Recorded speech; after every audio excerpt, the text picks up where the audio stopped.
ওকে, so Bithi answer দিয়েছে, ঐশ্বর্য answer দিয়েছে, অন্যদেরটা somehow technical ফল্টের জন্য আমি দেখতে পাচ্ছি না। ঠিক আছে, সো সবার উত্তরই মোটামুটি সঠিক হয়েছে এবং বাকিরও আশা করি সবাই সঠিক উত্তর দিয়েছে আশা করতেছি। সো এটা হচ্ছে কি উত্তর, এই যে মিসেলি বা মাইসেলি। তাহলে এটা কিন্তু মনে রাখতে হবে, এটা কিন্তু তোমাদের ঢাবি 18-19 সালের কোশ্চেন। সো কোশ্চেন কিন্তু আমরা সলভ করে ফেললাম।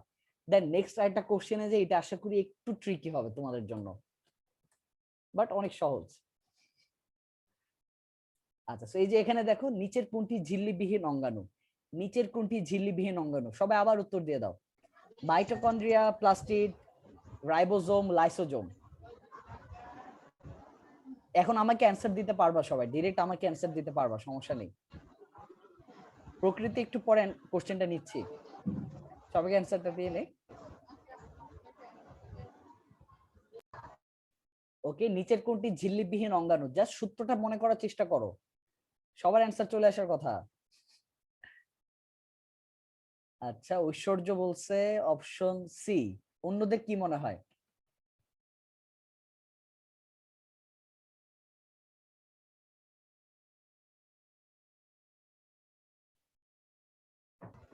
ভাইয়া অ্যানসার সেন্ড হচ্ছে না কেন? আচ্ছা, আমিও বুঝতে পারতেছি না, এক দুজনেরটা জাস্ট পাচ্ছি আমি। আচ্ছা, ইনসুলিনের ভাইয়ারা কে আছেন, এক্সিকিউটিভ ভাইয়া, এক্সিকিউটিভ ভাইয়ারা কে আছেন? জি ভাইয়া। আচ্ছা ভাই, জি একটু ভাইয়া দেখেন বলেন। তো মেসেজের অপশনটা মনে হয় একটু সেটিংসটা চেঞ্জ করা, একটু ঠিক করে দেন তো। ভাইয়া হচ্ছে আমাকে একটু হোস্ট করে দেন বা কো-হোস্ট করে দেন।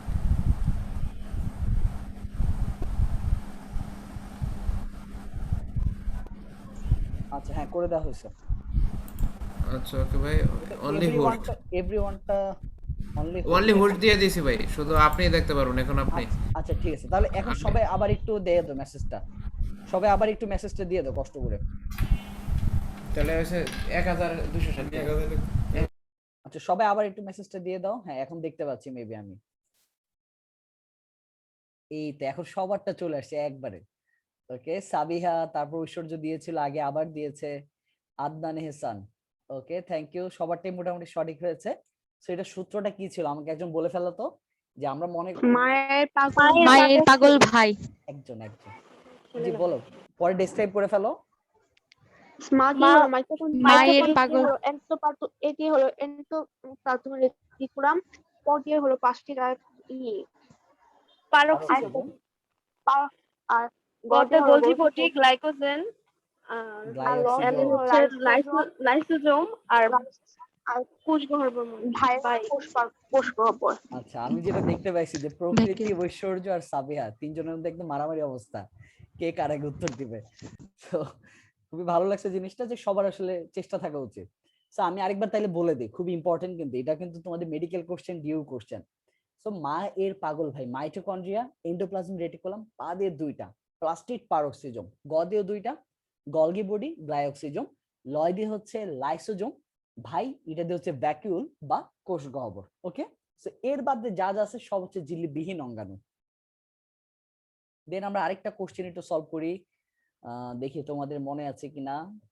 এই যে বলো, এখানে সবাই চ্যাট বক্সের মধ্যে অ্যান্সার দিবা, নিচের কোনটি প্রোটোপ্লাজমের অংশ নয়?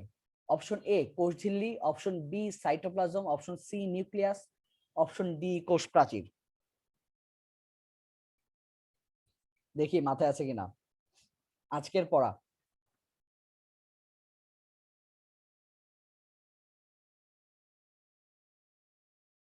আচ্ছা, অ্যান্সার জাস্ট একজনেরটা পেয়েছি, সবাই ডিরেক্ট মেসেজই দিতে পারবা, ঠিক আছে। আচ্ছা, এখন অন্যদেরটাও পাচ্ছি মেবি। ঐশ্বর্য অ্যান্সার দিয়েছে, আদনান হোসেন দিয়েছে, বিথি অ্যান্সার দিয়েছে। সে অ্যান্সার আমি দুই ধরনের পাচ্ছি, একটা হচ্ছে অপশন এ আর একটা হচ্ছে অপশন ডি। অন্যদের কি মনে হয়, বাকি যারা আছে, যারা উত্তর দাও নাই এখনো? G D. ভাই, আমি দিচ্ছি তো। দিছি, আমিও দিছি। আচ্ছা, ঠিক আছে। সো আচ্ছা, আদনান একটু ভুল উত্তর দিয়েছে, বাকি সবারটাই মোটামুটি ঠিক আছে। ওকে, সো আদনান দিয়েছে হচ্ছে কোষঝিল্লি। কোষঝিল্লি কিন্তু হবে না, কারণ কি, কোষঝিল্লি আমরা জানি সজীব উপাদান, আর প্রোটোপ্লাজম কিন্তু কোষের যাবতীয় সজীব উপাদানগুলো নিয়েই গঠিত হচ্ছে। তাইলে প্রোটোপ্লাজমের অংশ কি কি হবে? এই যে কোষঝিল্লি, এটা সজীব উপাদান, সাইটোপ্লাজম সজীব উপাদান, নিউক্লিয়াস এটাও সজীব উপাদান। সো তিনটাই কিন্তু আমাদের সজীব উপাদান হিসেবে প্রোটোপ্লাজমের অংশ। তাহলে বাকি রইল কোনটা? এই যে নির্জীব মৃত প্রকোষ্ঠ হিসেবে কোষ প্রাচীর। সো কোষ প্রাচীর কিন্তু প্রোটোপ্লাজমের অংশ নয়, খেয়াল রাখবা। ওকে, দেন আমরা চলে যাই তাহলে নতুন টপিকে। মোটামুটি সবারই পড়া হচ্ছে আমি মনে হচ্ছে যা। সো অবশ্যই চেষ্টা করবো পড়াগুলো বারবার রিভিশন দেওয়ার জন্য, যাতে আয়ত্ত হয়ে যায় খুব ভালো করে। সো দেন আমরা চলে যাই, এই যে আমরা বললাম প্রোটোপ্লাজমের তিনটা অংশ, একটা হচ্ছে প্লাজমা মেমব্রেন, সাইটোপ্লাজম, আর একটা হচ্ছে নিউক্লিয়াস। সো আমরা এখন এগুলো একটু ডিটেলসে পড়বো। ফার্স্টে আছে প্লাজমা মেমব্রেন। এই প্লাজমা মেমব্রেনের মধ্যে তোমাদের দেখা একটা সংজ্ঞা দেওয়া আছে এখানে তোমাদের বইয়ের একদম থার্ড লাইন। এই সংজ্ঞার মধ্যে তোমাদের কিন্তু সংজ্ঞা আসবে না যে প্লাজমা মেমব্রেন কাকে বলে লিখো, এরকম কিন্তু আসবে না।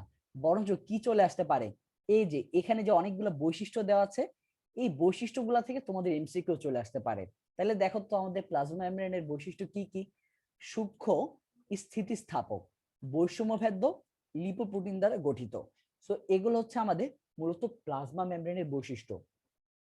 তোমাদের কিন্তু জাস্ট চাইলেই এখান থেকে উত্তর চেয়ে নিতে পারে, বলতে পারে যে নিচের কোনটি প্লাজমা মেমব্রেনের বৈশিষ্ট্য নয়, নিচের কোনটি কোষ ঝিল্লির বৈশিষ্ট্য নয়, দিয়ে দিল অস্থিতিস্থাপক, কিংবা সূক্ষ্ম না দিয়ে দিয়ে দিল স্থূল, বৈষম্য ভেদ্য না দিয়ে দিয়ে দিল যে কোনো জিনিসের জন্য ভেদ্য। সো ওইটা দিয়ে কিন্তু তোমাদের কোশ্চেনটা জাজ করে ফেলতে পারে। সো চেষ্টা করবে এই পয়েন্টগুলো একটু ভালো করে পড়তে।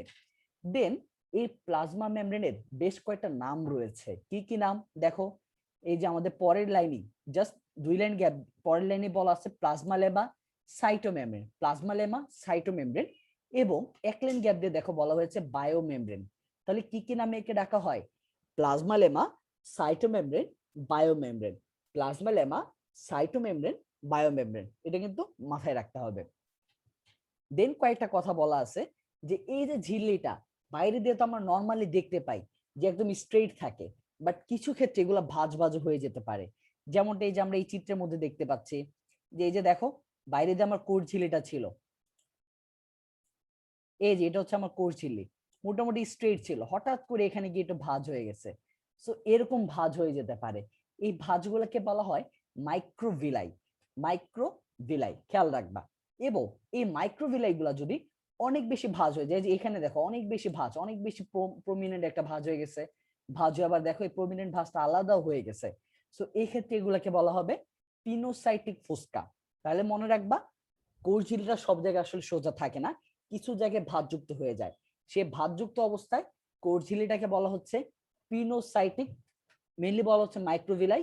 আর মাইক্রোভিলাইটা যখন অধিক পরিমাণে ভাঁজযুক্ত হয়ে যায় তখন এটাকে বলা হচ্ছে পিনোসাইটিক ফুসকা। এই পিনোসাইটিক ফুসকার মূলত কাজ হচ্ছে পিনোসাইডোসিস ঘটানো। এইটা কি? পিনোসাইডোসিস হচ্ছে মেইনলি আমরা যেমন একটা টার্মের সাথে পরিচিত ফেগোসাইটোসিস। সো তোমরা আমাকে কি একজন বলো তো ফেগোসাইটোসিস বলতে কি বুঝো তোমরা? একটু জানাও স্যার তো। জীবাণু ধ্বংস করে, আচ্ছা, জীবাণু বিশেষ ধ্বংস। করে শ্বেত রক্তকণিকা ডব্লিউবিসি। আচ্ছা, ডাব্লিউবিসি হচ্ছে মেইনলি এই ফ্যাগোসাইটোসিসের সাথে জড়িত। ঠিক আছে, মেইনলি এটা আমাদের ব্যাকটেরিয়াকে গ্রহণ করে, বা ব্যাকটেরিয়াকে আমরা বলি জীবাণু ভক্ষণ করে। সেই যে ভক্ষণ, জীবাণু বা ব্যাকটেরিয়া এগুলোকে ধরা হচ্ছে কঠিন বস্তু। সো কঠিন বস্তু ভক্ষণের যে উপায় সেটা হচ্ছে ফ্যাগোসাইটোসিস। আর যদি তরল বস্তু হয়, তরল বস্তু ভক্ষণের উপায় হচ্ছে পিনোসাইটোসিস। সো পিনোসাইটিক ফুসকার কাজ কি? পিনোসাইটোসিস ঘটানো বা তরল বস্তু গ্রহণ করা।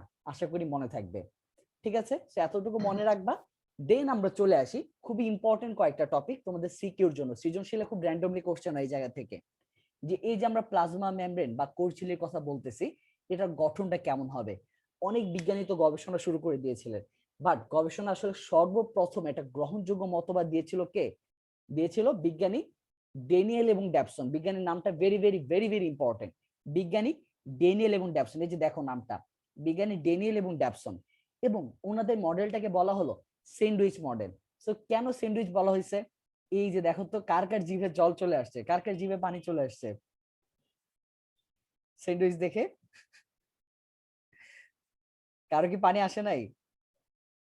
খেতে মন চাচ্ছে না স্যান্ডউইচ? আচ্ছা, আমার কিন্তু যতবারই স্যান্ডউইচের ছবি দেখি জাস্ট খেতে মন চায়। অবশ্য আমি খুব বেশি পেটু, অনেক বেশি খেতে ভালোবাসি, এই জন্য হয়তো বা। তো তোমরা দেখো এই যে আমরা এই স্যান্ডউইচের মধ্যে যদি দেখি বাম পাশের যে সিম্পল একটা স্যান্ডউইচ, এখানে বা আমরা সবাই মোটামুটি কম বেশি কিন্তু খাইছি, ক্লাব স্যান্ডউইচ হোক, এগ স্যান্ডউইচ হোক, সাব স্যান্ডউইচ হোক, যাই হোক খেয়েছি কিন্তু। সো এই যে দেখো স্যান্ডউইচের মধ্যে কি আছে, উপরে ব্রেড আছে, নিচেও ব্রেড আছে, উপরে নিচে দুই পাশে ব্রেড, মাঝখানে অনেক কিছু কিছু ভেজিটেবল আছে, টমেটো আছে, অনিয়ন আছে, পেঁয়াজ, তারপরে ধরো এই যে আমরা একটা চিজের লেয়ার দেখতে পাচ্ছি, তারপর ধরো ডিম থাকে, অনেক সময় চিকেন থাকে, সো অনেক কিছু কিন্তু থাকে।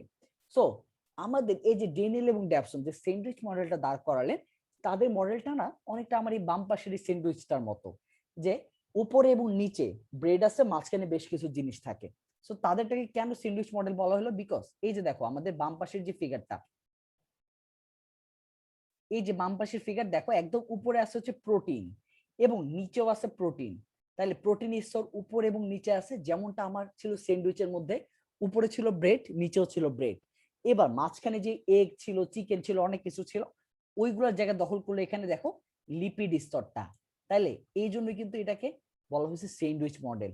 এর আরেকটা নাম আছে, সেটা হচ্ছে পিএলপি মডেল। কিভাবে? পিএলপি কি জন্য দেওয়া হয়েছে এই নামটা, বিকজ এই যে দেখো উপরে পি প্রোটিন, মাঝখানে এল, এটা হচ্ছে লিপিড ইন্ডিকেট করে, লাস্টে আরেকটা পি, এটা হচ্ছে আমাদের প্রোটিন স্তর।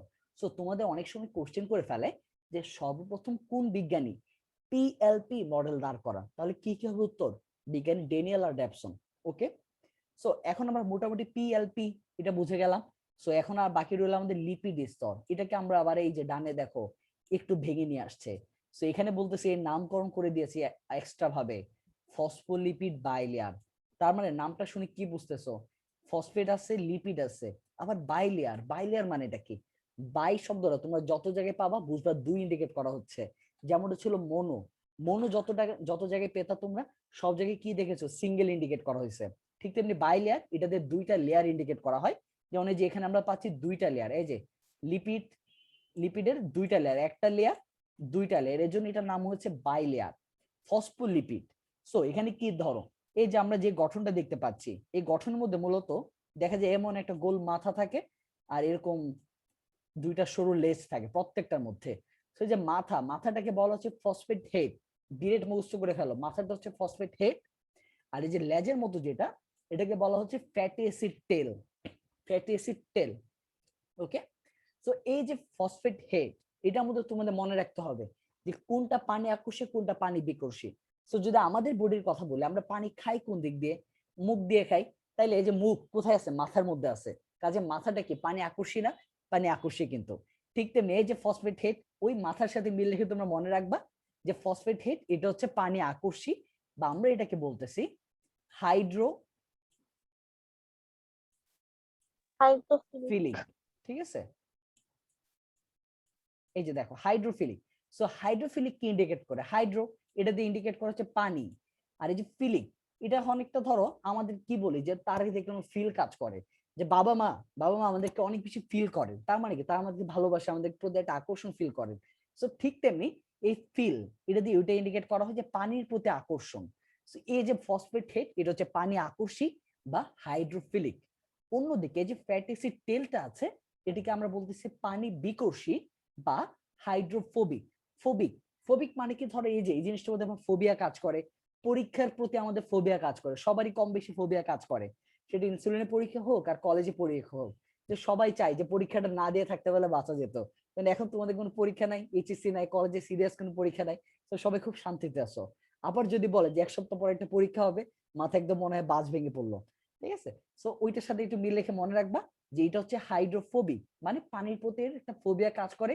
তোমরা যখন পরীক্ষা থেকে দূরে দূরে থাকতে চাও, ঠিক তেমনি ফ্যাটি অ্যাসিড টেল যেটা, এটাও আসলে পানি থেকে দূরে দূরে থাকতে চায়, এই জন্য এটাকে বলা হচ্ছে হাইড্রোফোবিক বা পানি বিকর্ষী। আশা করি বুঝতে পেরেছো। ঠিক আছে, সো এই যে ফসফোলিপিড বাইলেয়ার এবং সব মিলে আমাদের এটা হচ্ছে স্যান্ডউইচ মডেল।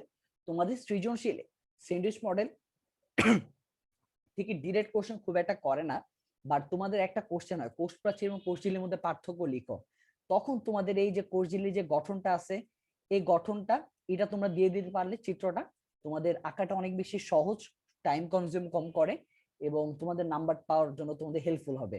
সো এই জন্য তোমরা জাস্ট ওই উত্তরটা দেওয়ার জন্য এই চিত্রটা একটু প্র্যাকটিস করে রাখবা। ঠিক আছে, দেন দেখো আরেকটা হাইপোথিসিসের কথা বলা আছে, জাস্ট মতবাদের কথাটা আছে, বিজ্ঞানীর নামটা তোমরা পড়ে রাখবা, যে ইউনিট মেমব্রেন হাইপোথিসিস। জি বলো ঐশ্বর্য। এই চিত্র দিতে হলে আপনার কোষ প্রাচীরের একটা চিত্র দিতে হবে না? হ্যাঁ অবশ্যই লাগবে, ঠিক আছে, ওইটা আমি বলে দেবো একটু পরে। আর কোষপ্রাচীর যে চিত্র কোনটা, ওই যে তোমরা সিম্পল একটা চিত্র দেখলা না, যে 3টা লেয়ার, কি করবা, মাঝখানে একটা টান দিয়ে দিলা, টান দিয়ে এটার উপরে এই যে এমন লেয়ার দিয়ে দিবে একটা, পরে আরো 3টা লেয়ার উপরে এক্সট্রা অ্যাড করে দিবা, শেষ। কিন্তু মূলত তোমার এত বড় করে বইয়ের মতো করে না দিলেও কিন্তু চলবে, তুমি এরকম লম্বা করে একটুকুর মধ্যে শেষ করে দিতে পারো। ঠিক আছে, জাস্ট সিম্পল চিত্র দেওয়া লাগবে, এই জন্য দেওয়া। ওকে, তো এই যে দেখো আমাদের ইউনিট মেজারমেন্ট হাইপোথেসিস কোন বিজ্ঞানী প্রদান করেন, এটা তোমাদের একটু মনে রাখতে হবে। কোন বিজ্ঞানী? বিজ্ঞানী রবার্টসন। ঠিক আছে, সো এটা তো চলে গেল আমাদের sandwich model, unit membrane model. So বিজ্ঞানীদের একটা খুবই চিরাচরিত একটা বৈশিষ্ট্য, কোনো একজন বিজ্ঞানী যদি একটা জিনিস নিয়ে গবেষণা শুরু করে, কোনো একটা রেজাল্ট দেয়, অন্য বিজ্ঞানীরা তার পিছনে পড়ে যায়। এই পিছনে পড়ে যাওয়া একই জিনিসের গবেষণা ফলশ্রুতিতে আমরা আরো ডেভেলপ অনেক কিছু পাই, আরো উন্নত গবেষণার ফল অনেক কিছু পেয়ে থাকি। সো ঠিক তেমনি দেখা যায় যে স্যান্ডউইচ মডেলটা সর্বপ্রথম একটা গ্রহণযোগ্য মডেল ছিল, বাট আস্তে আস্তে বিজ্ঞানীরা যখন গবেষণা করা শুরু করলেন, তখন দেখা গেল যে সবাইকে ছাড়িয়ে সিঙ্গার এবং নিকলসন, এই দুজন বিজ্ঞানীর নাম একদম টনটনা মুখস্থ করে ফেলতে হবে। সিঙ্গার এবং নিকলসন এই দুজন বিজ্ঞানী যে ফ্লুইড মোজাইক মডেলটা দিলেন, এটা সবচেয়ে বেশি গ্রহণীয় হয়ে গেল, কারণ এর মধ্যে আসলে অনেক কিছু আনা হয়েছে এবং অনেক সুন্দর করে তারা ডেসক্রাইব করেছে কোষঝিল্লির গঠনটা। যেমনটা ধরো, আগে আমরা ছোটবেলায় কি করতাম, খুবই সিম্পল কিছু স্যান্ডউইচ খাইতাম, 30 টাকা 35 টাকার সাথে একটা সস লাগাই দিত, ওইটা মনে হতো আমাদের জিহ্বার মধ্যে লেগে থাকে। বাট এখন কি হয়, এখন আমরা ফাস্ট ফুডের দোকানে যাই, 150 টাকা 300 টাকা 400 500 টাকার যে স্যান্ডউইচ খাই। কারণটা কি? এটা আরো বেশি ডেভেলপ, আরো অনেক বেশি মজা। এই যে ডান পাশে যে স্যান্ডউইচটা দেখছো, তো তোমাকে যদি চুজ করতে বলে যে বাম পাশের এই স্যান্ডউইচটা আছে, ডান পাশের স্যান্ডউইচটা আছে, তোমরা কোনটা খাবা? অবভিয়াসলি আমি থাকলে ডান পাশেটাই খেতাম, এটা দেখতে অনেক বেশি ডেলিশিয়াস মনে হচ্ছে, অনেক বেশি চিত্তাকর্ষক। সো এই যে আমাদের এখন কি হয়, বিজ্ঞানী ফার্স্টে স্যান্ডউইচ মডেল জাস্ট এরকম সিম্পল একটা মডেল দাঁড় করিয়েছিলেন, পরবর্তীতে বিজ্ঞানী সিঙ্গার এবং নিকলসন এই দুজন মিলে এরকম ডেলিশিয়াস এবং খুবই আকর্ষণীয় একটা মডেল দাঁড় করান। এই জন্য বলা যায় যে বর্তমানে সবচেয়ে গ্রহণীয় মডেলটা হচ্ছে ফ্লুইড মোজাইক মডেল। সো এই যে ফার্স্টে একটা লাইন আমি বললাম যে সবচেয়ে গ্রহণীয় মডেল, এটা কিন্তু খুব ইম্পর্টেন্ট একটা লাইন, এবং এখান থেকে মূলত তোমাদের সৃজনশীলে কোশ্চেনটা ইন্ডিকেট করে দেয়। কিভাবে দেয়? ধরো ঘ থেকে বলবে যে এই যে উপাদান কোষঝিল্লি, এটা সর্বাধিক গ্রহণযোগ্য মডেলের চিত্র আঁকো, বা কেন এটাকে সর্বাধিক গ্রহণযোগ্য করা হয়েছে, বা কেন এর অন্য নামকরণ করা হয়েছে। তো সিম্পলি আশা করি মনে থাকবে যে কোন মডেল ইন্ডিকেট করা হয়েছে, ফ্লুইড মোজাইক মডেল। ওকে, সো এটার আরেকটা নাম আছে, আরেকটা নাম হচ্ছে এই যে দেখো একদম লাস্টের লাইনে, এই স্লাইডে একদম লাস্টের লাইন, যে আইসবার্গ মডেল বা হিমশৈল মডেল। সো কেন এটাকে আইসবার্গ বা হিমশৈলের সাথে কম্পেয়ার করা হয়েছে? তোমরা টাইটানিক মুভি দেখছো কে কে? টাইটানিক মুভি দেখছো?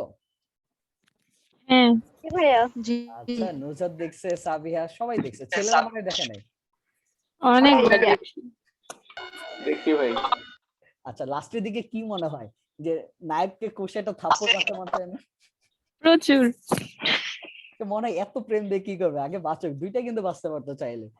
ওকে, নায়িকাটারে মারতে ইচ্ছা করছিল। নায়িকাটারে। আচ্ছা হ্যাঁ। হ্যাঁ, ঠিকই আছে। No. নুজাত, মেয়েদের তো ছেলেদের প্রতি একটা সিম্পেথি থাকবেই, স্বাভাবিক। মোটেও না। আচ্ছা যাই হোক, so আমরা জাস্ট এত রোমান্টিসিজমে না যাই, জাস্ট আমাদের যেটা বিষয় সেটা হচ্ছে ওইখানে তোমরা দেখো নাই যে বরফ ভাসতেছিল, সেই বরফের মধ্যে ছোট্ট একটা বরফের মধ্যে টাইটানিক লেগে গিয়েছিল। সো এখানে আমরা একটু জাস্ট আরেকটু হিস্টোরি দেখে আসি, যে ওই সময় আসলে এত বড় জাহাজ কোনোভাবে বিজ্ঞানীরা মানে কল্পনা করতে পারেনি। সেখান থেকে যখন তারা এটা বানানোর পর তারা অনেকটা চ্যালেঞ্জে ছুড়ে দিলেন, যেটা আসলে ধ্বংস করার সাধ্য কারণ নাই। মোস্ট প্রবাবলি আমি যতটুকু শুনছি, কোনো প্রমাণ পাই নাই, বাট এটা আমার অনেকটা রিউমার হতে পারে, আবার শোনা কথা হতে পারে। সো এটা যা শুনছি যে সে একদম চ্যালেঞ্জ ছুড়ে দিয়েছিল, যেটা কোনোভাবেই কেউ ডুবাতে পারবে না। পরবর্তী দেখা যাচ্ছে সিম্পল একটা বরফ খন্ড কিন্তু ওইটাকে ডুবিয়ে দিয়েছিল। সো ওইটার মধ্যে দিয়ে কিন্তু আমরা আরেকটা জিনিস বুঝতে পারি, বা ওই সিনেমা থেকে আসলে যদি ভালো কোনো শিক্ষা নেওয়া থাকে তাহলে এটাই হইতে পারে যে আসলে সৃষ্টিকর্তার শক্তি কত বেশি। আমরা যারা মানুষ আছি, বা আমরা যারা স্রষ্টার সৃষ্টি আমরা যারা, আমাদের কিন্তু ক্ষমতা অনেক কম। আমাদের সর্বোচ্চ লিমিটটা সর্বোচ্চ লিমিট আমরা যেটাকে ভাবি, সেটা দেখা যাবে 100 বছর পরে চেঞ্জ হয়ে যাবে। একসময় ওই সময় তারা টাইটানিক বানিয়ে ভাবছিল যে এখন তো আমরা অজেয়, আমরা এখন দুর্ভেদ্য। বাট এখন 2021 সালে এসে কেউ কি টাইটানিককে আর গুনায় ধরে? গুনায় ধরে না কিন্তু, কারণ এখন ওইটা হচ্ছে অনেক ভালো ভালো অনেক ডেভেলপ জাহাজ কিন্তু তৈরি হচ্ছে। তো যে আমাদের জ্ঞান যেহেতু সীমিত, আমাদের কিন্তু চিন্তা ভাবনা অনেক বেশি সীমিত। তো আমাদের যেটা করতে হবে, যিনি অসীম জ্ঞানের অধিকারী স্রষ্টা, সেই স্রষ্টার সামনে কিন্তু অবশ্যই আমাদেরকে সবসময় মাথা নত করে রাখতে হবে। সেটা তোমার যেই ধর্মে থাকো না, হিন্দুরা তাদের ভগবানের সামনে থাকবে, মুসলিমরা চেষ্টা করবে আল্লাহর সামনে অবশ্যই সবসময় নত থাকতে, তাদের যে ধর্মীয় যে ইবাদত গুলো ছিল সেগুলো খুব ভালো করে পালন করতে। ঠিক আছে, সো আমি এখন অফ দ্য টপিক চলে গেছিলাম, আবার টপিকে ফিরে আসি।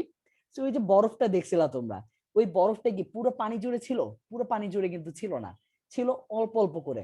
বিশাল সমুদ্র, মাঝে মধ্যে কিছু কিছু বরফের খণ্ড ভেসে বেড়াচ্ছিল। সো ঠিক তেমনি আমাদের এই যে ফ্লুইড মোজাইক মডেল, এই মডেলের মধ্যে আমরা দেখব, এই মডেলের মধ্যে আমরা দেখবো এই যে আমাদের এখানে ফসফোলিপিড থাকে, ফসফেট এবং লিপিডের যে লেয়ার এটা অনেক বেশি থাকে, সমুদ্রে সেই অসীম জলরাশির মতো। আর মাঝে মাঝে এই যে কিছু প্রোটিন থাকে, মাঝে মাঝে কিছু প্রোটিন এর মধ্যে বলা যায় ভেসে আছে। সো বিজ্ঞানীরা দেখতে পাইলেন যে এই যে ফ্লুইড মোজাইক মডেল কে কে দিয়েছিলেন? সিঙ্গার এবং নিকলসন। এই মডেলটার সাথে ওই সাগরের সেই হিমশৈল বা আইসবার্গের একটা মিল রয়েছে, এর জন্য তারা ভালোবেসে নামকরণ করে ফেললো হিমশৈল মডেল বা আইসবার্গ মডেল। ঠিক আছে, সো এটা কিন্তু তোমাদের অনুধাবনমূলক কোশ্চেনে চলে আসতে পারে, কিংবা অনেক সময় ঘতেও চলে আসে 4 নম্বরের জন্য। ঠিক আছে, সো অবশ্যই খেয়াল রাখতে হবে 4 নম্বরের জন্য আসলে তোমাদের এই যে চিত্র, এই চিত্র সহ অ্যান্সার করতে হবে। ওকে, এটা বুঝতে পারছো কিনা? আচ্ছা, বারবার আনমিউট হয়ে যাচ্ছে অনেকের। আচ্ছা, খেয়াল রেখে একটু সামনে। তাইলে এখন আমরা চলে আসি যে ফ্লুইড মোজাইক মডেল, তাইলে এর গাঠনিক উপাদানগুলো কি কি? ফার্স্টে দেখো বলছে ফসফোলিপিড বাইলেয়ার। কোনটা? এই যে আমরা একটু কিন্তু স্যান্ডউইচ মডেল সেম জিনিস দেখে আসছিলাম যে ফসফোলিপিড বাইলেয়ার থেকে, এই যে এটা হচ্ছে ফসফোলিপিড বাইলেয়ার। দেন থেকে মেমব্রেন প্রোটিন, এই যে প্রোটিন, প্রোটিন এগুলো হচ্ছে প্রোটিন। এই প্রোটিনের পাশাপাশি দেখো এখানে দুইটা উপাদান আমরা পাই, গ্লাইকোপ্রোটিন আর গ্লাইকোলিপিড। গ্লাইকোপ্রোটিন গ্লাইকোলিপিড এই দুটো একত্রে আমাদের 3 নাম্বার যে গঠন গ্লাইকোকেলিক্স এটাকে গঠন করে। ওকে, আল্লাহ সর্বশেষ আমরা আরেকটা জিনিস পাই, সেটা হচ্ছে কোলেস্টেরল। এই যে দেখো কোলেস্টেরল অল্প থাকে, খুবই অল্প কোলেস্টেরল থাকে। তাহলে কি কি আছে? ফার্স্টে ফসফোলিপিড বাইলেয়ার, দেন প্রোটিন, গ্লাইকোকেলিক্স আর হচ্ছে কোলেস্টেরল। ওকে, সো তোমাদের ফার্স্টে মনে রাখতে হবে যে কি কি উপাদান থাকে, কারণ মেডিকেল ভর্তি পরীক্ষা একবার কোশ্চেন এসেছিল যে নিচের কোনটি ফ্লুইড মোজাইক মডেল অনুযায়ী কোষ ঝিল্লির গাঠনিক উপাদান নয়। নিচের কোনটি ফ্লুইড মোজাইক মডেল অনুযায়ী কোষ ঝিল্লির গাঠনিক উপাদান নয়? অপশনে ছিল phospholipid bilayer, cholesterol, membrane protein, carbohydrate. উত্তর কি হবে সবাই একটু জানাও তো, আনমিউট করে বলতে পারো। কার্বোহাইড্রেট। Carbohydrate, exactly. বিথি বলছে, আরেকজন বলছে। আচ্ছা, আর কারো বলার দরকার নেই, সবাই ইনশাআল্লাহ মাথায় থাকবে। ঠিক আছে, সেই যে সহজ না প্রশ্নটা, খুবই সহজ কিন্তু, বাট তোমাকে কি করতে হবে? সিম্পলি কোশ্চেনটা বুঝতে হবে, কোশ্চেন কিভাবে করবে সেটা তোমাকে জানতে হবে, তাহলে কিন্তু অ্যান্সার দেওয়ার কোনো প্যারা হবে না। ওকে, সেই যে দেখো ফসফোলিপিড বাইলেয়ার এটা কিভাবে থাকে আমরা এখন আরেকটু ডিটেইলস পড়ি। একটু আগে আমরা জাস্ট পড়ে আসছিলাম, কি পড়ে আসছিলাম? যে ফসফোলিপিড বাইলেয়ার, এখানে ফসফেট হেড থাকবে, ফ্যাটি অ্যাসিড টেল থাকবে। ফসফেট হেড যেটা সেটা হচ্ছে পানি আকর্ষী, ফ্যাটি অ্যাসিড তেল পানি বিকর্ষী, শেষ। বাট এখানে এসে আমাদের ফ্লুইড মোজাইক মডেল তা একটু ডেভেলপ, এরা আরো এক্সট্রা কিছু জিনিস অ্যাড করছে। সো অ্যাড তারা কি করছে? তারা বলছে যে প্রত্যেকটা এই যে ফসফোলিপিড যেটা আছে প্রত্যেকটার মধ্যে একটা অনু করে গ্লিসারিল থাকবে, গ্লিসারল। তাহলে গ্লিসারলটা কই থাকবে? গ্লিসারলটা থাকবে মূলত এই যে আমাদের ফসফেট হেড আর ফ্যাটি অ্যাসিড তেল, এই দুটার মাঝখানে থাকবে এক অনু গ্লিসারল। ঠিক আছে, সো এটা হচ্ছে আমাদের সিঙ্গার নিকলসনের মডেলের সাথে স্যান্ডউইচ মডেলের ডিফারেন্স। পরবর্তী দেখো মেমব্রেন প্রোটিন। মেমব্রেন প্রোটিন আচ্ছা আরেকবার বলে দিই, এই যে দেখো সিম্পলি আমাদের এখানে কি আছে? ফসফেট হেড আর হচ্ছে ফ্যাটি অ্যাসিড তেল, এর মাঝখানে একটা এক অনু গ্লিসারল থাকবে। এই যে এই জায়গাটা আমি যেখানে মার্কিং করতেছি, এই দুইটার মাঝখানে দেখো তোমাদের বইয়ে কিন্তু ডাইরেক্ট দেওয়া আছে, এই যে দেখো ফসফেট হেড এবং ফ্যাটি অ্যাসিড তেলের মাঝে গ্লিসারল থাকে। সিম্পলি মনে রাখবা, কোশ্চেন খুব সম্ভবত আসবে না, আসার চান্স কম, বাট তারপর বলে রাখলাম কারণ তোমাদের সিকিউতে অনেক সময় লাগে এই লাইনগুলো লিখতে হবে। কারণ তোমার যখন সিকিউতে কোশ্চেন করবে যে ফ্লুইড মোজাইক মডেল অনুযায়ী কোষ ঝিল্লির গাঠনিক গঠনটা ব্যাখ্যা করো, তখন তোমার এই লাইনগুলো লিখতে হবে। সেই জন্য আমি অবশ্যই আগেই বলে দিলাম, তাহলে তোমাদের কিন্তু জাস্ট যেগুলো মনে আছে, যেগুলো মুখস্থ করে রাখতেছো, ক্লাসে যেগুলো পড়াই দিচ্ছি, এই লাইনগুলো তুমি পরীক্ষায় লিখবা, এর বাইরে এক্সট্রা প্যারা নেই, বেশি কিছু লিখতে হবে না। ওকে, আচ্ছা, সো পরে দেখো হচ্ছে মেমব্রেন প্রোটিন। 3 ধরনের মেমব্রেন প্রোটিন থাকবে। ফার্স্ট একটা দেখো ইন্টিগ্রাল প্রোটিন। ইন্টিগ্রাল, এটা চিত্রটা দেখে তোমরা বুঝতে পারতেছো যে একদম পুরোটা জুড়ে আছে, পুরো কোষ, পুরো এই যে ঝিল্লি, ঝিল্লি যে দুইটা লেয়ারকে সে ইন্টিগ্রেশন করে গেছে, পুরোটাকে সে ছেদ করে গেছে। ঠিক আছে, সেটা হচ্ছে আমাদের integral protein. Peripheral protein, peripheral protein কি? এটা হচ্ছে যে কোনো একটা পেরিফেরিতে থাকবে, যেমন ধরো তোমাদের মধ্যে নটরডেম কলেজের কেউ আছো, ময়মনসিংহ নটরডেমের? ময়মনসিংহ নটরডেমের কেউ আছে কিনা এখানে? অবশ্য ছেলেই তো কম একদম, জাস্ট আসিফ। একজন ছিল কিন্তু ক্লাসে অ্যাটেন্ড করেনি। আচ্ছা আচ্ছা, তোমার কলেজ কোনটা আসিফ? আসিফের কলেজ কোনটা শুনতে পাচ্ছি না। আচ্ছা যাই হোক, সো এই যে দেখো, আমি আলিম। আচ্ছা আচ্ছা ঠিক আছে। সো এই যে দেখো আমাদের ফ্লুইড মোজাইক মডেল, এখানে পেরিফেরাল বলতে আমি যেটা বুঝাচ্ছি, ধরো তোমার নটরডেম কলেজ কিন্তু কম বেশি দেখছো সবাই। সো আমরা যদি একদম আমাদের শহরের মধ্যে দেখি, শহরের মধ্যে কি কি আছে, শহীদ নজরুল কলেজ আছে, আনন্দমোহন কলেজ আছে, সেই তুলনায় নটরডেম কলেজ তো একদম পেরিফেরিতে, একদম একটা কর্নারে পড়ে গেছে না, একটা কর্নারে পড়ে গেছে। সো ঠিক তেমনি এই যে আমাদের পেরিফেরাল প্রোটিন, এটাকে তুমি বলতে পারো একদম কর্নারে পড়ে গেছে, জাস্ট একটা লেয়ারের সাথে কোনো মতে লেগে আছে। এটা হচ্ছে আমাদের পেরিফেরিতে থাকা প্রোটিন, পেরিফেরাল প্রোটিন। আর এর বাইরে আরেকটা প্রোটিন থাকে, সেটাকে আমরা বলতেছি লিপিড সম্পৃক্ত প্রোটিন। লিপিড সম্পৃক্ত প্রোটিন, তাহলে প্রোটিন কয় রকমের হলো? ইন্টিগ্রাল প্রোটিন, পেরিফেরাল প্রোটিন, আর হচ্ছে লিপিড সম্পৃক্ত প্রোটিন, শেষ। এর বাইরে আর কিছু পড়তে হবে না। গ্লাইকোকেলিক্স, গ্লাইকোকেলিক্স কি?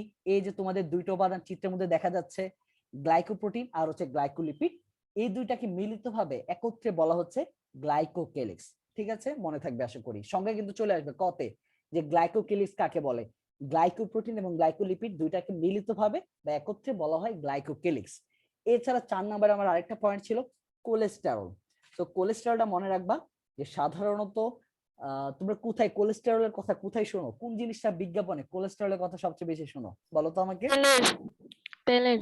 তেলের। তেল। কোন তেল স্পেসিফিকলি বলো তো? সরিষার তেলের বিজ্ঞাপনে কি কেউ বলে যে সয়াবিন তেল।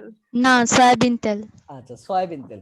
সো সয়াবিন তেল, তোমরা কি কেউ কোনো সয়াবিন তেলের বিজ্ঞাপন দেখছো যেখানে বলছে যেখানে সীমিত পরিমাণে কোলেস্টেরল থাকে বা অল্প পরিমাণে থাকতে পারে, এমন কি দেখছো কখনো? না। এমন কিন্তু দেখো নাই। সো কি এমন জিনিস যে ধরো এটা যদি কোনো মেকানিজম দিয়ে আলাদা করতে হতো, যে আমার সয়াবিন তেল আমি যেখান থেকে তেলটা তৈরি করব ওখানে কোলেস্টেরল আছে, এই জন্য আমার একটা আলাদা মেকানিজম বা মেশিন দিয়ে সয়াবিন থেকে আমার কোলেস্টেরলটা পৃথক করে মানুষকে দিতে হচ্ছে, যদি এমন হইতো তাহলে দেখা যেত যে কোনো না কোনো কোম্পানি কোলেস্টেরল থেকেই যেত, যে মেকানিজম তাদের কাছে নাই বা তাদের কাছে মেশিনটা নাই, এরকম কিন্তু হওয়ার কথা ছিল, কিন্তু এমনটা হয় না। কারণটা কি? কারণটা হচ্ছে এখানে তারা সবচেয়ে বড় ব্যবসায়িক যে পলিসি সেটা খাটিয়েছে। কি পলিসি? যে আসলে আমাদের উদ্ভিদ যে কোষগুলো আছে, উদ্ভিদ কোষে সাধারণত কোলেস্টেরল থাকেই না। সো সয়াবিন যে গাছ থেকে আসে, সয়াবিন তেল সয়া গাছ থেকে আসে, ওই গাছে আসলে কোলেস্টেরল থাকেই না। সো এই যে তারা দেখলো যে আসলে কোলেস্টেরল থাকেই না, বাট এই যে আমাদের মেন্টালিটি কিন্তু তারা ওই দিক দিয়ে খুব ভালো করে ডাইভার্ট করে দেয় যে সম্পূর্ণ কোলেস্টেরল মুক্ত। এই কথা বলে কিন্তু তারা আমাদের দেশীয় যে উপাদানটা ছিল সরিষার তেল, আমাদের একদম নিজস্ব সংস্কৃতি ছিল, আমাদের কিন্তু ওইটার আমদানি করা লাগতো না বাইরে থেকে। সো ওই যে সরিষার তেল, ওইটার মার্কেট কিন্তু তার এই কোলেস্টেরল মুক্ত, জাস্ট এই মার্কেট দিয়ে, এই মার্কেটিং দিয়ে তারা কিন্তু খেয়ে ফেলছে। এবং এখন কিন্তু দেখা যায় আমরা বাইরে থেকে প্রচুর পরিমাণে সয়াবিন ওয়েল আমদানি করতে হয়। সো এই যে তাদের কিন্তু মার্কেটিং পলিসি ছিল এবং আমাদেরকে জাস্ট বোকা বানিয়ে তারা কিন্তু বলা যায় যে সয়াবিন তেলের বাজারজাত করে ফেলছে একদম পুরোপুরি লেভেলে। তো তোমরা মনে রাখবে এটা থেকে যে সাধারণত উদ্ভিদ কোষে কোলেস্টেরল থাকে না, থাকে কোথায়? প্রাণী কোষে বেশি থাকবে। ওকে, সো জাস্ট এইটুকু মনে রাখবা। আর আশা করি গঠনটা বুঝতে পারছো মোটামুটি। এই গঠনটা কিন্তু very very very very important. তোমাদের অবশ্যই যে চ্যাট বক্সটা আছে, টেলিগ্রাম গ্রুপে অ্যাড হয়েছো সবাই? না অ্যাড জি করে নাই ভাইয়া। তো। আচ্ছা, যে যে অ্যাড হও নাই, ভর্তি হয়েছো বাট অ্যাড করা হয় নাই, তারা অবশ্যই একটু আমাদের এক্সিকিউটিভ ভাইদেরকে ফোন করে অ্যাড হয়ে নিবা, ঠিক আছে? কারণ ওইখানে কিন্তু আমাদের আজকে আমি বুক মার্কিং দিয়ে দিব, তোমাদের যে বই মার্কিং এগুলো দিয়ে দেবো, তোমরা ওইখান থেকে বই মার্কিং গুলো দাগিয়ে নিবা। আর সাথে একটা এক্সট্রা এসডব্লিউ থাকবে। এসডব্লিউটা হচ্ছে এই যে ফ্লুইড মোজাইক মডেল অনুযায়ী কোষ ঝিল্লির গঠন, এটা তোমাদের চিত্রটা এঁকে রাখতে হবে। একে আমাদের ওই টেলিগ্রাম যেই চ্যাট গ্রুপটা আছে সেখানে সবাই দেওয়ার চেষ্টা করবা, ঠিক আছে? সো মূলত আমাদের এই গঠনটা চলে গেল। ওকে, আর এই যে কাজ আছে কিছু কাজ, কোর্জিলের কাজ, সিম্পলি তোমরা কিছু জিনিস দেখে রাখবে, একটু রিডিং দিবা। আর এর বাইরে দেখো আমি কয়েকটা পয়েন্ট একদম হাইলাইট করে রাখছি। সো হাইলাইট করার কারণটা হচ্ছে এই যে দেখো বিভিন্ন বৃহদাণু তোমাদের কিন্তু কোশ্চেনের মধ্যে সিম্পলি দিয়ে দিবে বিভিন্ন ক্ষুদ্রাণু সংশ্লেষ করতে পারে। আমার মনে আছে আমার নিজে যখন এডমিশন টেস্টের জন্য কোচিং করতাম তখন কোচিং এই কোশ্চেনটা করে ফেলছিল, ক্ষুদ্রাণু সংশ্লেষ করতে পারে। খুব সিম্পলি কিন্তু এটা চেঞ্জ করে দিতে পারে, সেই জন্য এটা একটু খেয়াল রাখবা। পরে দেখো যে তথ্যের ভিত্তি হিসেবে কাজ করে। তোমরা যখন এই চ্যাপ্টারটা শেষ করবা, লাস্টের দিকে যখন ডিএনএ ক্রোমোজোম এগুলো পড়বা, তখন দেখবা যে কত রকমের ভিত্তি যে চলে আসে, বংশগতির ভিত্তি, বংশগতির আণবিক ভিত্তি, ব্লু প্রিন্ট, জীবনের আণবিক ভিত্তি, অনেক কিছু চলে আসবে। বাট তখন তোমার কাছে মনে হবে যে বিভিন্ন রকমের তথ্যের ভিত্তি ওইগুলা থেকে কোনো একটা হবে। বাট আমার উত্তরটা কিন্তু একদম ফার্স্টেই রয়ে গেছে, আমার চ্যাপ্টার একদম শুরুতে। কি এই যে ইনফরমেশন সোর্স হিসেবে কে কাজ করবে? কোষ ঝিল্লি কাজ করবে। সো এক্সাক্ট এই পয়েন্ট একটু খেয়াল রাখবা। আর এই যে 9 নাম্বার পয়েন্ট, এটা একদম ক্লাসের শুরুতে তোমাদের বলছিলাম হালকা, যে ফেগোসাইটোসিস প্রক্রিয়ায় কঠিন বস্তু গ্রহণ করে আর পিনোসাইটোসিস প্রক্রিয়ায় তরল বস্তু গ্রহণ করে। সো এতটুকু আশা করি তোমাদের মনে থাকবে। বাকি পয়েন্টগুলো তুমি একটু রিডিং দিয়ে রাখবা, বাট এই 3টা পয়েন্ট একটু ভালো করে দেখবা, ঠিক আছে? সো আজকের ক্লাস আমরা আপাতত এতটুকুই রাখি। তোমাদের এই ক্লাসের উপর কোনো কোশ্চেন আছে কিনা, কোশ্চেন থাকলে একটু জানাতে পারো। কোষ ঝিল্লি পর্যন্ত যা পড়ানো হয়েছে কোনো কোশ্চেন আছে কিনা? না থাকলে আমরা একটা সিকিউ সলভ করে ক্লাসটা শেষ করে দিই, একটা সৃজনশীল সলভ করে ক্লাসটা শেষ করে দিই। ওহো, একটা পার্থক্য বাদ পড়ে গিয়েছে। আচ্ছা, এটা আমরা নেক্সট দিন হালকা দেখাবো। আচ্ছা, এটা তোমরা মোটামুটি বুঝবে, আমি হালকা একটু বলে ফেলি। এই যে দেখো, কোষ প্রাচীর এটা নির্জীব, জড়। কোষ ঝিল্লি এটা সজীব, তোমরা জানো। কোষ প্রাচীর কেবলমাত্র উদ্ভিদে থাকে, কোষ ঝিল্লি উদ্ভিদ প্রাণী দুইটাতে থাকে, জানা কথা। কোষ প্রাচীর মূলত সেলুলোজ দিয়ে তৈরি হচ্ছে, আর ঝিল্লিটা হচ্ছে প্রোটিন এবং লিপিড দুইটা মিলিতভাবে গঠন করতেছে। কারণ ওইখানে কি ছিল? আমাদের প্রোটিন লেয়ার ছিল জাস্ট। যদি আমাদের স্যান্ডউইচ মডেলটা মনে করো, তাইলে কিন্তু তুমি দেখতে পারবা উপরে নিচে ছিল প্রোটিন স্তর, মাঝখানে ছিল লিপিড স্তর। তো এই দুইটা স্তর মিলিতভাবে কিন্তু কোষ ঝিল্লিটা তৈরি করতেছে। কাজ কোষ প্রাচীর যেহেতু একদম বাইরে থাকে, তো কোষের আকার আকৃতি নিয়ন্ত্রণ করা, কোষকে একটি স্টেবিলিটি বা দৃঢ়তা প্রদান করা হচ্ছে এর কাজ। অন্যদিকে কোষ ঝিল্লির কাজ হচ্ছে কোষের ভেতরে বাইরে প্রয়োজনীয় বস্তুর চলাচল নিয়ন্ত্রণ করা। সেই নিয়ন্ত্রণটা সে আসলে কিভাবে করে একটু যদি বলি, এই যে ধরো ফ্যাগোসাইটোসিস বা পিনোসাইটোসিস, এর মাধ্যমে তো সে বিভিন্ন কঠিন তরল বস্তু গ্রহণ করতেছে। আবার ধরো এই যে আমরা ইন্টিগ্রাল প্রোটিন দেখতে পাই বা বিভিন্ন ধরনের প্রোটিন আছে, এই প্রোটিনগুলোর মাধ্যমে একটা চ্যানেল তৈরি হয়, ওইটাকে আমরা বলি প্রোটিন চ্যানেল। সেই প্রোটিন চ্যানেল তোমাদের বেশি কিছু জানতে হবে না, জাস্ট ভাইয়া বলতেছি এই জন্য জেনে রাখো যে প্রোটিন চ্যানেল তৈরি হয়। সেই প্রোটিন চ্যানেল দিয়েও প্রয়োজনীয় উপাদান, আয়ন, মৌল, এগুলো ভেতরে বাইরে আদান প্রদান হতে পারে, ঠিক আছে? তো এটা একটু জাস্ট মনে রাখবা। আর এই যে লাস্ট আরেকটা পয়েন্ট আছে, এটা বোঝানোর কিছু নাই, জাস্ট মুখস্থ করে ফেলবা যে কোষ প্রাচীরে নানাবিধ অলঙ্করণ দেখা যায় আর কোষ ঝিল্লিতে অলঙ্করণ দেখা যায় না বা অলঙ্করণ অনুপস্থিত থাকে, ঠিক আছে? এতটুকু একটু মনে রাখবা তোমরা। দেন আমরা একটা সংক্ষেপে একটা সৃজনশীল একটু সলভ করে ফেলি, ঠিক আছে? একটু তোমরা দেখার চেষ্টা করো। দেখো, ফার্স্টেই বলা হয়েছে যে শিক্ষক ব্ল্যাকবোর্ডে জীবদেহের গঠনে 2 আবরণযুক্ত একটি আদর্শ এককের চিহ্নিত চিত্র আঁকলেন, যার বাইরের আবরণীটি নির্জীব এবং ভিতরের আবরণীটি সজীব। বাইরের আবরণীটি নির্জীব এবং ভিতরের আবরণীটি সজীব। Chittagong board 2016 question. ওকে, এখানে তোমরা আমাকে বলো তো, এই যে গতে উদ্দীপকের গঠনের এককটি চিহ্নিত চিত্র আঁকো, তাহলে গঠন এককটা কি হবে আসলে? কোষ। আচ্ছা, চ্যাট বক্সের মাধ্যমে জানাও সবাই, একটু মেসেজের মাধ্যমে জানিয়ে দাও, কারণ এটা একটু ভুল উত্তর আসবে, আমি আশা করতেছি একটু ভুল উত্তর আসবে। প্রোটোপ্লাজম। প্রোটোপ্লাজম। অন্যদের কি মনে হয়? কোষ বলছিল মেবি একজন। আচ্ছা, মেসেজ দেওয়া কি যাচ্ছে না? অন্যদের কি মনে হয়? একজন মনে হয় কোষ বলছিল, কে? ঐশ্বর্য। জি স্যার। আচ্ছা, বিথি কি বলছে? কোষ। হ্যাঁ, কোষ। আচ্ছা, তাইলে এখন আমি কোষ। আচ্ছা, প্রকৃত বলছে কোষ। আর কার কি মনে হয়? প্রোটোপ্লাজম একজন বলছে কোষ ভাইয়া। কোষ। আচ্ছা, লিয়া বলছে কোষ। ভাইয়া ওকে, সো সবাই কোষ বলতেছে, কিন্তু আমি কোষের পক্ষে না। কারণটা কি? কোষ বলতে তুমি কি বুঝো? প্রাণী কোষ বুঝো, উদ্ভিদ কোষ বুঝো? তাহলে এখন আমারে বলো, এটা প্রাণী কোষ না উদ্ভিদ কোষ? উদ্ভিদ কোষ। কেন উদ্ভিদ কোষ মনে হলো? তার বাইরে আবরণী সজীব আর ভিতরে আবরণী সজীব, মানে কোষ প্রাচীর আর ঝিল্লি। এক্স্যাক্টলি। সো আমার কোষ প্রাচীর আছে, কোষ ঝিল্লি আছে। বাইরের আবরণটি নির্জীব, কোষ প্রাচীর। ভেতরের আবরণটি সজীব, অর্থাৎ কোষ ঝিল্লি। তাইলে আমার এখানে কি কোষ বললে হবে? হবে না, কিন্তু বলতে হবে কি? উদ্ভিদ কোষ, কারণ প্রাণী উদ্ভিদ কোষে তো কোষ। এটা হওয়া সম্ভব না, ঠিক আছে? ঐশ্বর্য, একটু খেয়াল রাখবা জিনিসটা। সবাই কিন্তু মোটামুটি কনফিউজ হয়ে গেছিলা। সো পয়েন্টে কিন্তু ধরতে হবে, এক্সাক্ট কি চাচ্ছে তোমার কাছে উত্তরটা, এটা তো তোমাকে বের করতে হবে। সেই যে এই জন্য কিন্তু আমাদের এখানে কি করতে হবে, ফার্স্টে তুমি লিখবা গ লিখে দিবা যে উদ্দীপকের গঠনটি হচ্ছে উদ্ভিদ কোষ, নিচে এই উদ্ভিদ কোষের চিহ্নিত চিত্র অঙ্কন করা হলো। তারপর চিহ্নিত চিত্র এঁকে দিলাম। এবার দেখো ঘতে বলছে উদ্দীপকের আবরণী দুটির মধ্যে তুলনা করো। তাহলে আবরণী দুইটা কি কি আমরা অলরেডি বুঝতে পারতেছি। কোষ ঝিল্লি আর কোষ প্রাচীর। আচ্ছা ঠিক আছে, কোষ ঝিল্লি আর কোষ প্রাচীর। তাহলে এদের মধ্যে তুলনা করতে হবে। তো তুলনা বলতে কি বোঝায়? তুলনা বলতে কিন্তু আমাদের পার্থক্য এবং, আচ্ছা আমরা একটু মিউট করে রাখতেছি, আজান দিচ্ছে তো, জাস্ট 1 মিনিট, হালকা একটু সময়, তোমরা একটু লাইনেই থাকো। তুমি একটু উত্তরগুলো বের করার চেষ্টা করো, যে তুলনার মধ্যে কি কি মিল রয়েছে সেটা একটু তোমরা বের করার চেষ্টা করো, আমি একটু শুনবো পরে।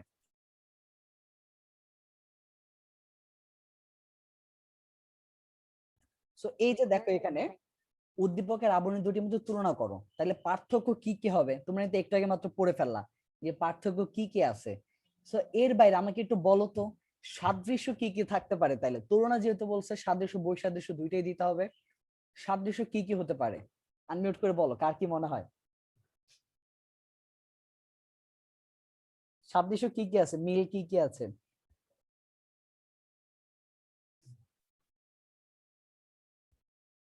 কেউ বলতে পারতেছে না?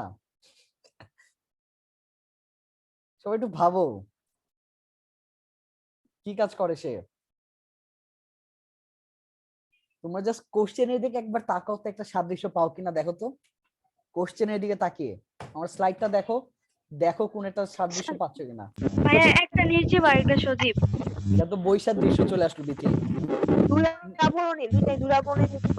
এক্স্যাক্টলি, দুইটাই আবরণী যুক্ত। কে বলছে? সম্ভবত মার্জিয়া নাকি শিওর নামে ঐশ্বর্য। আচ্ছা, তো এই যে দেখো প্রশ্নের মধ্যে কিন্তু বলা আছে দুইটাই আবরণী দুটি, তাহলে তুমি সাদৃশ্য সিম্পলি দিয়ে দিবা দুইটাই আবরণী। আবার একটা সাদৃশ্য দিতে পারো যে উভয়টাই কিন্তু আমাদের উদ্ভিদ কোষে থাকে, তাহলে এটা কি সাদৃশ্য না? সাদৃশ্য কিন্তু। সো এটা একটু খেয়াল রাখবা।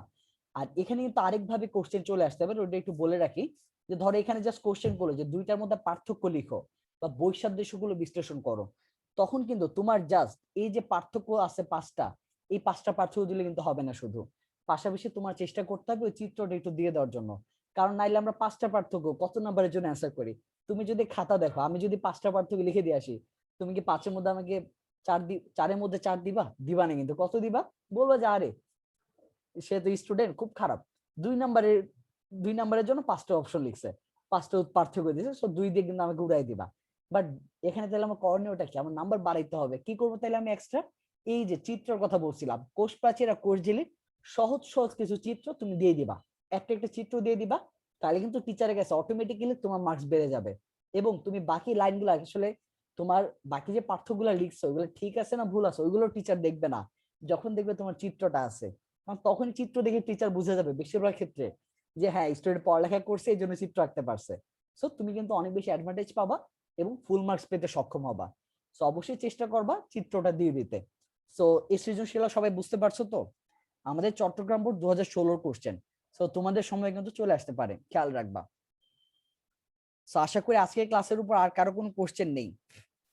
যদি কোশ্চেন থেকে থাকে একটু জানাও, নাহলে আমরা ক্লাসটা শেষ করে দিব এখানে। ভাইয়া ক্লাসের রেকর্ড কি পাওয়া যাবে? জি, ক্লাসের রেকর্ডটা তোমাদের যে টেলিগ্রাম গ্রুপ সেখানে আমরা দিয়ে দিব। ভাইয়া আমার তো অ্যাড করে নাই, আমাকে তৃষাকে। আচ্ছা, তোমরা একটু যোগাযোগ করো অফিসে, একটু যোগাযোগ করো, তোমাদের তো নাম্বার আছে নিশ্চয়ই, বা লাস্টে 53 যে নাম্বারটা ওইটা তোমাদের শফিউল ভাইয়ের কাছে থাকে, নির্বাহী পরিচালক ভাইয়া। সো ওনাকে কল করলে হবে, তোমরা ওনার সাথে ডিটেলস কথা বলো কেন করা হয় নাই বা কিভাবে হবে বললেই অ্যাড করে দিবে, সমস্যা নেই। ঠিক জি আছে, ভাইয়া। ওকে।